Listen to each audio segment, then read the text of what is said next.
No one saw the kiss. They only saw what happened after.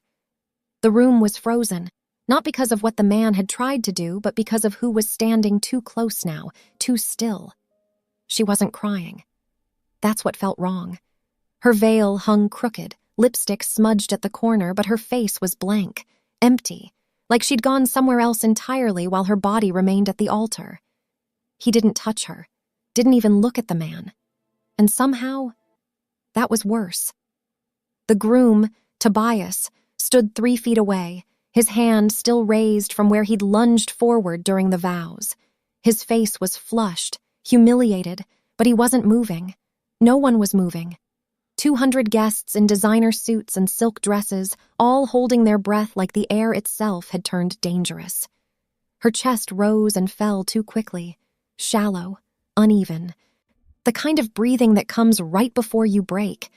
The priest had stepped back. The bridesmaids clutched each other. Even the photographer had lowered his camera, suddenly aware that whatever was happening shouldn't be documented. The disturbing part? No one was helping Tobias. Not his groomsmen, not his parents in the front row, not a single person moved toward him. Because they understood something she was only just remembering. You didn't challenge Damian Mendoza. Not in his city, not in public, not ever.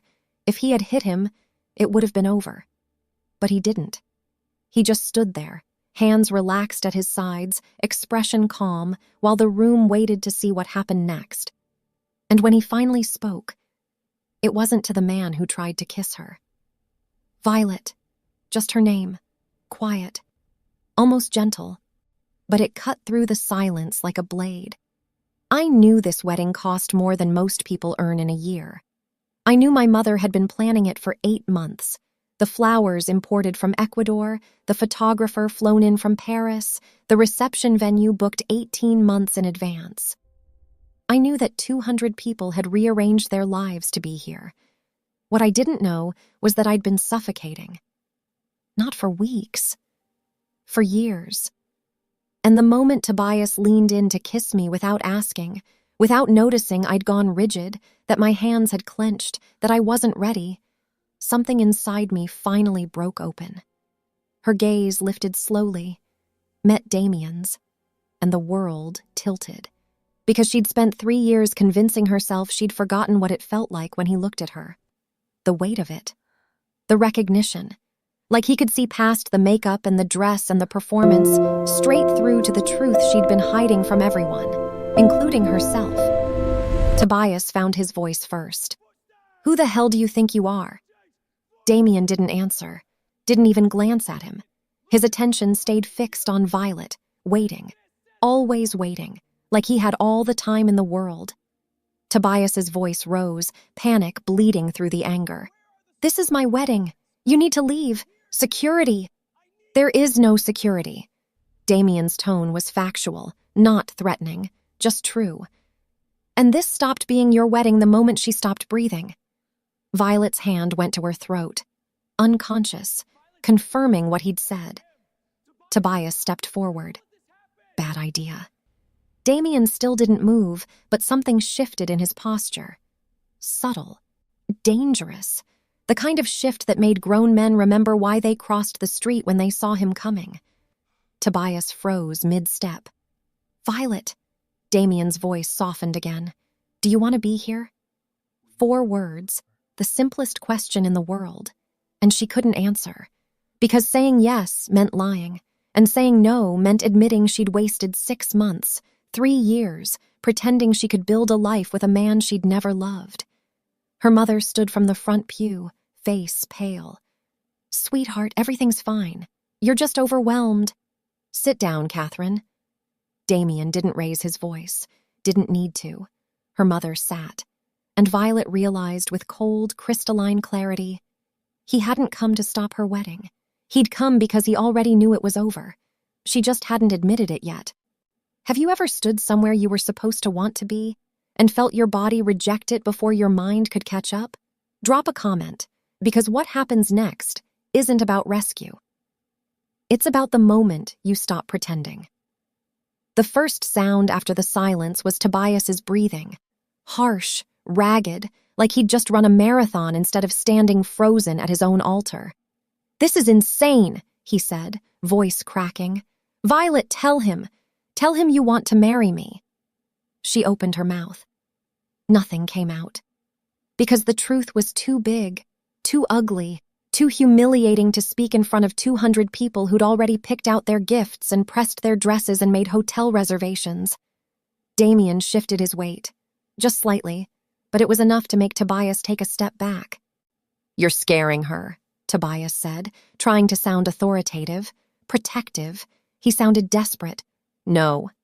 Damian's gaze never left Violet. "I'm the first person in 3 years who's asked her what she wants. She said yes to me, in front of 300 people at a charity gala." Damian's tone was clinical, detached. "When saying no would have humiliated you." Tobias's face went white, because it was true, and everyone in that room knew it.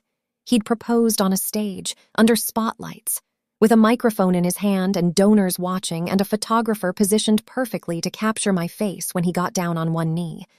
And I'd looked at him, at his hopeful smile, his expensive ring, his public declaration, and thought, if I say no, I'm the villain. So I said yes, and spent the next 6 months trying to believe I'd meant it. Her father stood now, face red. "Mr. Mendoza, I don't know what you think you're doing, but this is a private ceremony." "Nothing about this is private, Richard." Damian's voice was cold. "You made sure of that when you invited half the city. How dare you? Your daughter is having a panic attack at her own wedding." Damian finally looked away from Violet, met her father's eyes.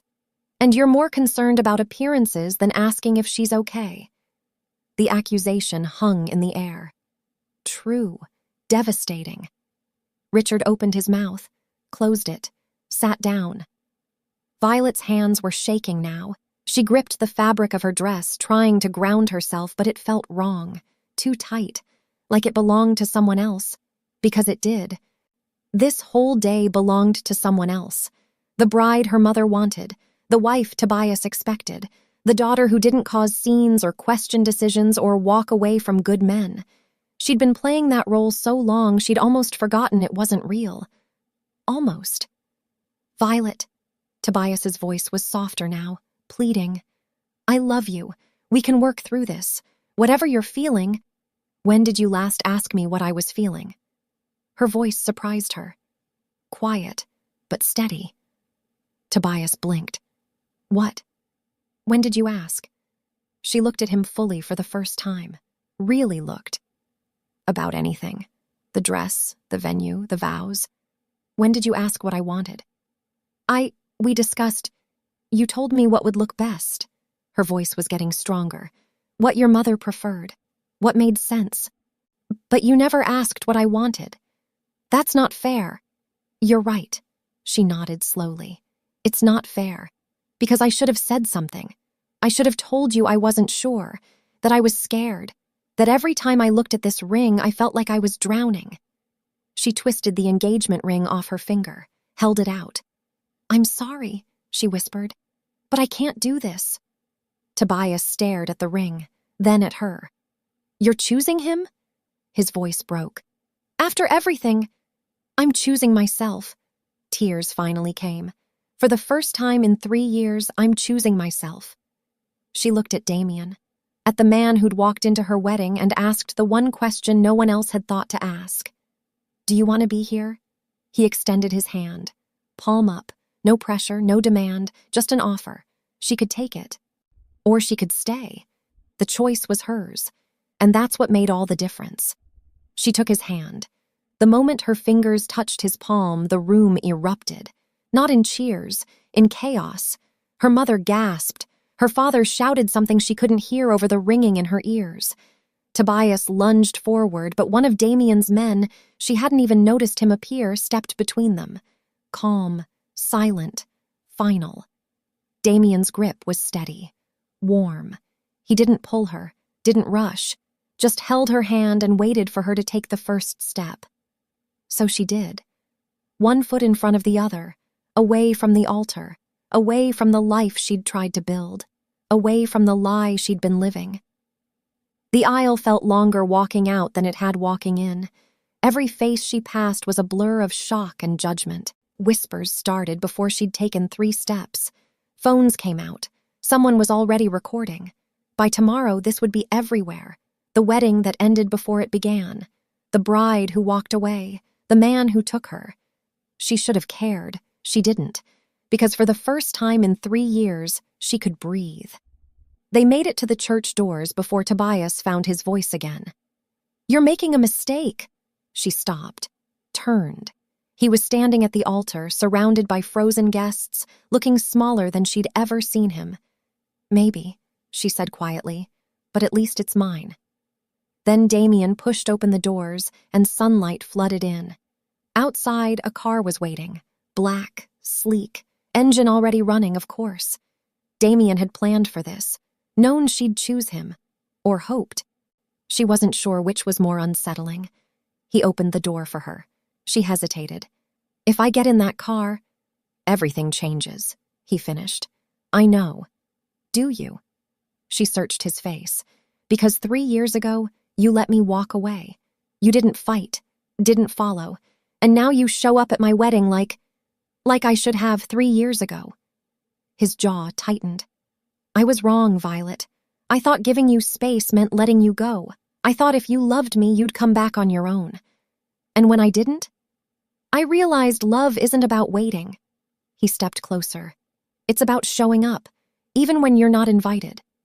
She looked at the car, then back at the church. Through the windows, she could see people gathering, arguing. Her mother was crying. Her father was on his phone. Tobias was gone, probably to the back room, probably breaking. She'd done that, hurt him in front of everyone. "I'm not a good person," she whispered. Damian's hand found her cheek. "Neither am I." His thumb brushed away a tear she hadn't felt fall. "But we can be terrible together." She almost laughed. Almost. Instead, she got in the car. The door closed, the engine purred. And as they pulled away from the church, from her old life, from the future she'd tried to force, she realized something. She wasn't running away. She was running toward. Finally. But what she was running toward scared her more than what she'd left behind. Because Damian Mendoza wasn't safety. He was danger wrapped in devotion, and she'd just chosen him anyway. The car ride was silent, not uncomfortable, just heavy. Like the weight of what she'd done was finally settling in. Damian sat beside her, close but not touching, giving her space, waiting, always waiting. She looked down at her dress, white silk, lace details, a $12,000 mistake. "I need to change," she said. "There are clothes at the penthouse." "Your penthouse. Our penthouse," he corrected quietly. "If you want it to be." She turned to look at him. Really look. He'd aged in 3 years. Not much, but enough. Lines around his eyes that hadn't been there before. A hardness in his jaw that felt new. Or maybe she'd just forgotten. "Why now?" she asked. "Why today?" "Because I couldn't watch you marry him." "You could have said something before. Called, texted, shown up literally any other time in the past 3 years." "I know. That's it? Just, I know?" He exhaled slowly. "I was giving you what you said you wanted. Normal. Safe. A life without me. And what changed? I saw the engagement announcement." His voice was quiet, strained. "Saw your picture. You were smiling, but your eyes were empty, and I realized I'd made a mistake thinking you were better off without me." "Maybe I was." "Were you?" He turned to face her fully. "Were you happy, Violet? Really happy?" She wanted to say yes, wanted to defend her choices, but she couldn't. Because the truth was, she'd spent 3 years pretending she didn't miss him, pretending Tobias was enough, pretending she'd moved on. "No," she whispered. "I wasn't." The admission broke something open. She started crying, not delicate tears, full body-shaking sobs, for the wedding she'd ruined, for the man she'd hurt, for the 3 years she'd wasted trying to be someone she wasn't. As Damian pulled her close. let her fall apart against his chest, didn't try to fix it, just held her. When the tears finally stopped, she pulled back. "I don't know how to do this," she said. "Do what?" "Be with you. Live in your world. I tried before and I couldn't." "Then we'll build a different world." He cupped her face. "One that works for both of us. You can't just change who you are." "Watch me." The certainty in his voice should have reassured her. Instead, it terrified her, because she knew what his world demanded, knew the cost of loving a man like him, and she'd just chosen it anyway. The car stopped. She looked out the window, the penthouse, his building, familiar and foreign all at once. "Last chance," Damian said quietly.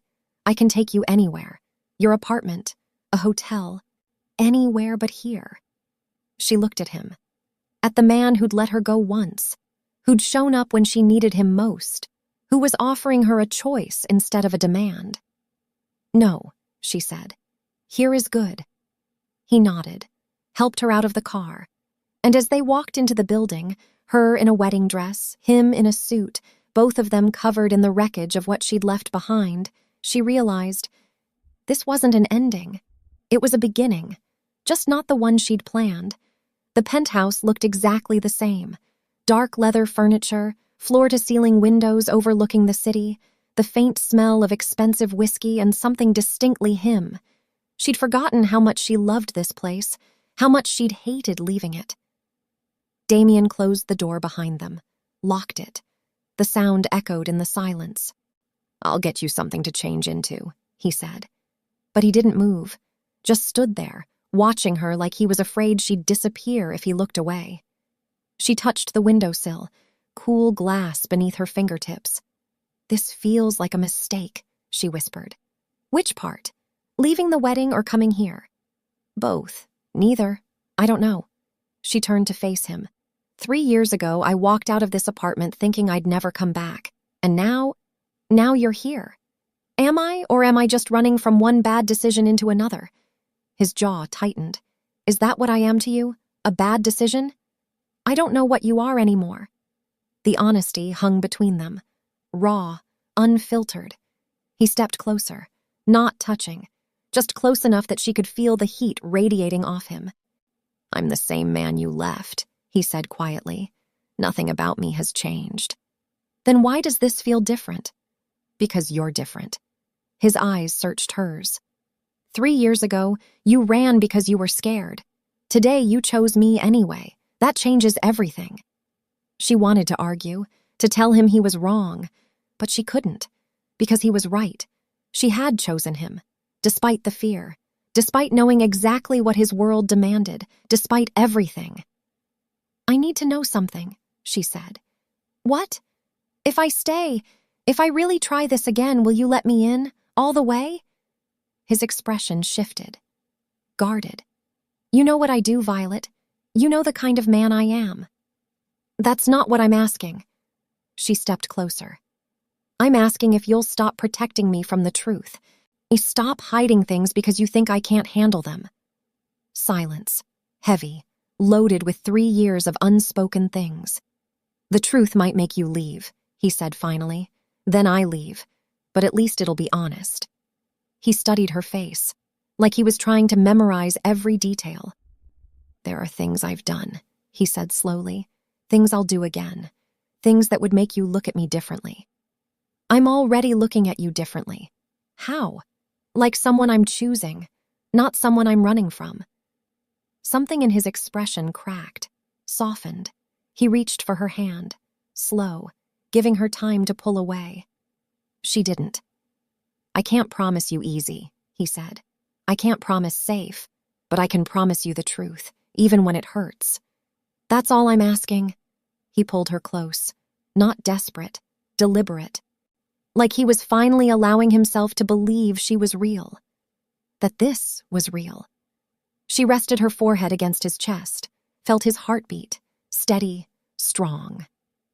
"I'm terrified," she admitted. "Of what?" "That I'll lose myself again. That I'll wake up one day and realize I've become someone I don't recognize just to fit into your world." "Then we build a new world." His hand found her hair. One where you don't have to choose between who you are and who I need you to be. She wanted to believe him, wanted to trust that this time would be different, but trust was a luxury she'd lost 3 years ago, and she wasn't sure either of them knew how to earn it back.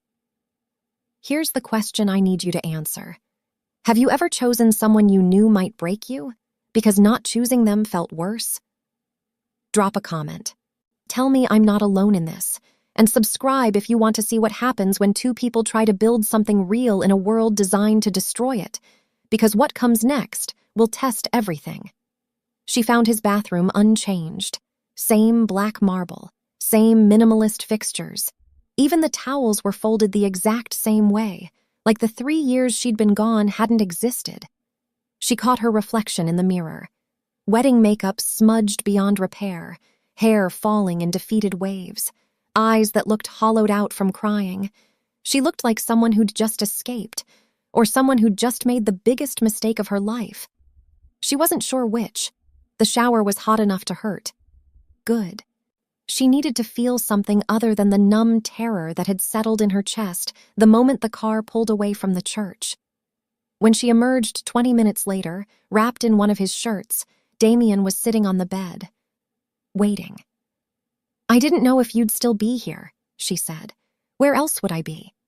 "Handling things, making calls, doing whatever it is you do when what? When someone threatens what's yours." His expression darkened. "Is that what you think? That you're just another possession I'm protecting?" "Aren't I?" "No." He stood. "You're the reason I stopped pretending I could live without wanting something." The confession landed between them. Heavy. Unexpected. "What does that mean?" she asked. "It means before you, I didn't want anything. I took what I needed, built what served me, eliminated what didn't. But I didn't want. Not the way normal people want. And now? Now I want you so badly it terrifies me." She should have felt flattered. Instead, she felt trapped, because wanting wasn't the same as loving, and she'd learned the hard way that obsession could wear love's face until you couldn't tell them apart. "Damian, I know what you're thinking," he interrupted, "that I'm confusing possession with affection, that I don't know the difference between wanting you and needing to control you." "Are you?" "I don't know." Brutal honesty. "I've never wanted someone enough to find out." The vulnerability in his voice cut through her defenses. This was what she'd asked for. Truth, even when it was ugly. "I need time," she said quietly. "How much?" "I don't know. More than a day. More than showing up at my wedding and expecting me to just—" "I'm not expecting anything, Violet. I'm asking." "For what?" "A chance." He stepped closer. "Not to prove I've changed, I haven't, but to prove that what we have is worth the chaos." She looked at him. Really looked. At the man who'd let her walk away once, who'd shown up when she needed him most, who was offering her honesty instead of promises he couldn't keep. "1 week," she said. "What?" "Give me 1 week. Here, with you. Full transparency. No hiding, no protecting me from your world. And then I decide if I can live in it." His jaw tightened. She could see him calculating, weighing the risk of showing her everything against the risk of losing her again. "Okay," he said finally. "Okay." 1 week. Full truth. Even the parts that make you want to run. "Even those." He nodded, extended his hand. "Deal." She took it, and wondered if she'd just agreed to save herself or destroy what was left of her conscience. Day 1 of her week started with a phone call she wasn't supposed to hear. She woke to Damian's voice, low, cold, coming from the living room. "I don't care what his lawyers are threatening. Make it go away." Pause. Then remind them who handles their permits, their licenses, their ability to operate in this city. Another pause. Longer. "No, I'm not negotiating. I'm telling you how this ends." He hung up. Violet stood in the doorway, wrapped in his shirt from the night before. "Tobias?" she asked. Damian turned. His expression shifted when he saw her, softened slightly but not enough to hide what she'd just heard. "Good morning," he said, like he hadn't just threatened someone's livelihood. "Don't do that," she said quietly. Do what? Pretend I didn't hear. We made a deal. Full transparency. He studied her, calculating how much truth she could handle this early. Tobias filed a restraining order against me this morning, he said finally. Claims I coerced you, manipulated you, that you're not safe with me. Her stomach dropped. That's not… I know. He crossed to the kitchen, started making coffee like they were discussing the weather. But he's using his family's connections to make it stick. Judges, politicians, people who owe him favors. So you're threatening them back. I'm reminding them where their loyalties should lie. That's the same thing, Damian. No, threatening would be explicit. What I'm doing is simply clarifying the consequences of poor decision-making. The casual way he said it made her chest tighten. This was his world. Subtle manipulation, implied threats, power plays disguised as business. What happens if they don't back down? She asked. They will. But if they don't? He looked at her. Really looked. Then I make an example out of one and the rest fall in line. You mean you ruin someone? I mean I protect what's mine. There it was again. That word. Mine. Like she was territory to be defended instead of a person making her own choices. I'm not yours to protect, she said. You took my hand in front of 200 witnesses. You left with me. Whether you like it or not, the world sees you as mine now. And that gives you the right to destroy anyone who challenges that? Yes. No hesitation, no apology, just brutal honesty. She should have been horrified. Instead, part of her, the part she didn't want to acknowledge, felt something else, safe, claimed, wanted, and that terrified her more than anything he'd said. I need air, she whispered. You can't leave. What? Not yet. Not until I know Tobias isn't going to do something stupid. You mean you're keeping me prisoner? I mean I'm keeping you alive. His voice hardened. You don't understand how this works, Violet. You embarrassed a powerful man in public, made him look weak. Men like that don't forgive, they retaliate. He's not going to hurt me. Maybe not physically, but he'll destroy your reputation, your career. Make sure you can't show your face in this city without people whispering. So let him. No, that's not your choice. It became my choice the moment you chose me. They stared at each other.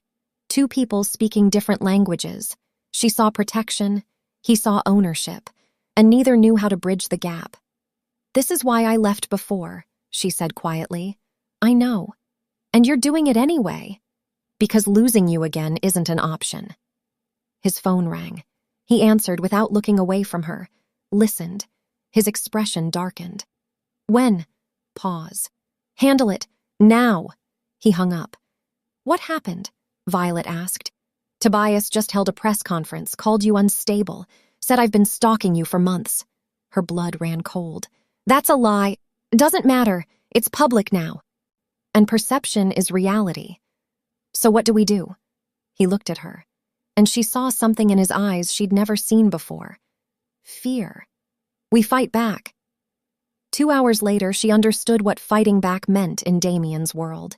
They sat in his office, sleek, minimal, overlooking the city like a throne room.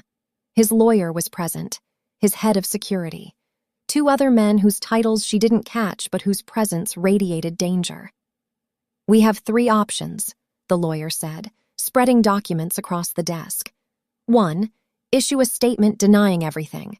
2, provide proof of your relationship history. 3, go after his credibility. Option 3, Damian said immediately. Damian, Violet started. He made this public. Now he deals with the consequences. What consequences? She asked. The lawyer glanced at Damian. A permission granted. Mr. Crane has been under investigation for tax fraud for 6 months, he said. Minor infractions. Nothing that would normally go anywhere. But with the right pressure applied to the right people… Violet's stomach turned. You're going to have him arrested. No, Damian corrected. I'm going to let the evidence speak for itself. Evidence you're conveniently making sure gets noticed. Yes. No shame, no pretense, just cold calculation. This is wrong, she whispered. This is survival. No, this is revenge. Call it what you want. Damian leaned back. But he started this war. I'm finishing it. She stood, walked to the window, looked down at the city spread beneath them. All those people living normal lives, working, eating, loving, none of them navigating this moral quicksand. I can't be part of this, she said. You already are. Then I'm leaving. Silence behind her. Heavy, absolute. Then his voice, quiet and lethal. No, you're not. She turned. He was standing now. Not angry, something worse, resigned. You said 1 week, he continued. You promised me 7 days of truth before you made your decision. It's been 1 day, Violet. 1. And I've already seen enough. No, you've seen me protecting you. There's a difference. Is there? Yes. He crossed to her. Because protection is what I do when I care. Destruction is what I do when I don't. And Tobias gets exactly what he deserves for trying to paint you as a victim of my manipulation when we both know the truth. Which is, you chose me, freely, publicly, and now he has to live with that. She wanted to argue, to tell him this wasn't protection. But part of her, the part she hated, understood. Tobias wasn't just hurt, he was dangerous. A wounded animal backed into a corner, and wounded animals attacked. 6 more days, Damian said quietly. That's all I'm asking. See how this plays out. See what I'm willing to do to keep you safe, and then decide. And if I decide to leave? Pain flickered across his face. Brief, devastating. Then I'll let you go. He paused. Again. The weight of that word, again, hung between them. A reminder that he'd already lost her once, that letting her walk away had nearly destroyed him, that he was offering her the same choice, knowing she might make the same decision. 6 days, she said finally. 6 days. He extended his hand. She took it, and wondered which of them was more trapped, her in his world, or him in his need to keep her there. The 5th day changed everything. Violet found the file on Damian's desk, marked Confidential Crane. She shouldn't have opened it, but the way he'd been avoiding her since the press conference, short answers, distant looks, phone calls he took in other rooms, made her hands move before her conscience could stop them. Inside were photos. Tobias meeting with a man in a dark alley. Tobias handing over a briefcase. Tobias looking nervous. The timestamp was from 2 nights before the wedding. Her stomach dropped. This wasn't about love. This was about money. She was still holding the photos when Damian walked in. His expression darkened when he saw what she'd found. You weren't supposed to see that, he said quietly. Then why is it on your desk? Because I was deciding whether to show you. Decide faster. Her voice shook. What is this? Tobias wasn't just hurt when you left him. Damian crossed his arms. He was desperate. He owed someone a lot of money, someone dangerous. And he made a deal. Marry you, get access to your trust fund, pay off his debt. The words hit like a physical blow. No, she whispered. He wouldn't. He did. Damian's voice was gentle, brutal. I've been trying to find a way to tell you, trying to figure out how to prove it without hurting you more. She looked at the photos again, the nervous glance over Tobias's shoulder, the way he clutched the briefcase like it was his lifeline. The man he was meeting with, she recognized him, Raphael Moretti, a name she'd heard Damian mention in hushed tones. A name that made his men go silent. You knew, she said. Before the wedding. You knew and you didn't tell me. I suspected. I didn't have proof until after. And you still I let you make your own choice. His jaw tightened. I wasn't going to be the reason you stayed or left. That had to be you. She wanted to be angry, wanted to scream at him for keeping this from her. But the truth was worse than his silence. Tobias had never loved her. He'd seen her as an escape, a payday, a transaction, and she'd almost married him. Say something, Damian said. She looked at him, really looked, at the man who'd walked into her wedding and given her an out, who'd let her choose even when it destroyed him, who'd kept this secret because he knew it would break her. I need to sit down, she whispered. He guided her to the couch, sat beside her, waited. Was any of it real? She asked finally. With him? No. And with you? He took her hand, squeezed, every second. The honesty in his voice broke something open inside her, because she believed him. And that was more terrifying than anything Tobias had done. Here's the question that's going to haunt you. What's worse, being used by someone who never loved you, or being loved by someone you're not sure you can trust?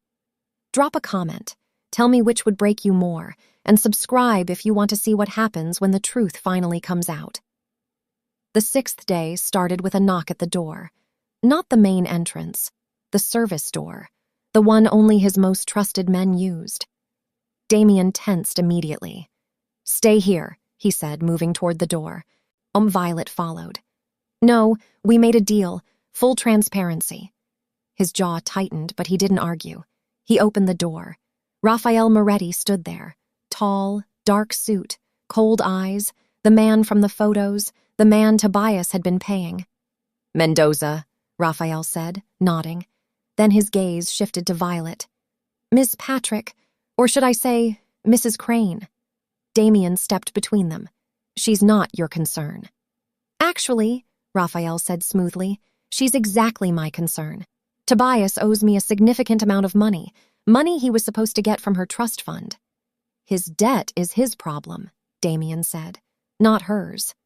Unfortunately, the contract was quite specific. Raphael pulled an envelope from his jacket. The marriage had to be consummated for the funds to transfer. Since that didn't happen, he let the implication hang. Violet's stomach twisted. "You're saying I'm responsible for his debt?" "Not responsible." Raphael smiled.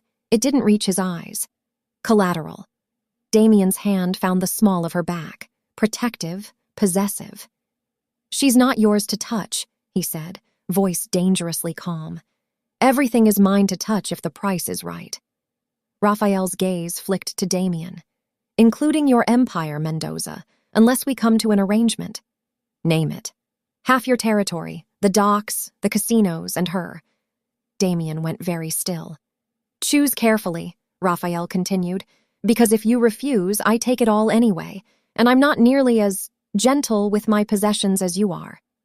Silence stretched, taut, explosive. Then Damian laughed, low, cold, amused. "You think I'd give you my territory?" he asked. "Much less her?" Raphael's smile vanished. "This isn't a negotiation." "Then you shouldn't have come alone." The words were barely out of Damian's mouth when 2 of his men appeared behind Raphael, guns drawn. Raphael didn't move, didn't look surprised, just annoyed. "Always with the theatrics, Mendoza," he said. "Fine, we'll do this the hard way." He turned to leave, paused at the door. "Oh, and Violet?" She froze at the sound of her name. "Enjoy your week with him." Raphael's gaze met hers. "Because when it's over, you'll be coming with me, one way or another." Then he was gone. The door clicked shut. Damian's men vanished as silently as they'd appeared, leaving them alone, in a world that had just gotten infinitely more dangerous. Violet turned to Damian. Her voice was steady. Surprising, given how much she was shaking. "What now?" He looked at her. Really looked, like he was memorizing every detail. "Now," he said quietly, "you decide." "Decide what?" "Stay with me and face whatever comes, or walk away while you still can." She wanted to ask more questions, wanted to demand answers, but she already knew the truth. This wasn't about Raphael, or Tobias, or debts and territories and power plays. This was about her, about whether she could live in his world, love his darkness, trust his devotion, be his in every way that mattered. She reached for his hand, squeezed. "I'm not walking away," she said. "Not again." Something in his expression broke. Relief, gratitude, fear, all at once. "Then we fight," he said. "Not just Raphael. Everything. Anyone. Whatever it takes." She nodded. Because she understood now. This wasn't a choice between safety and danger. It was a choice between fear and love, and she'd already made it. Here's what I need you to understand. Love isn't supposed to be safe. It's supposed to be real, even when it's dangerous, even when it's dark, even when it forces you to choose between the life you planned and the one you actually want. Drop a comment. Tell me, would you have made the same choice?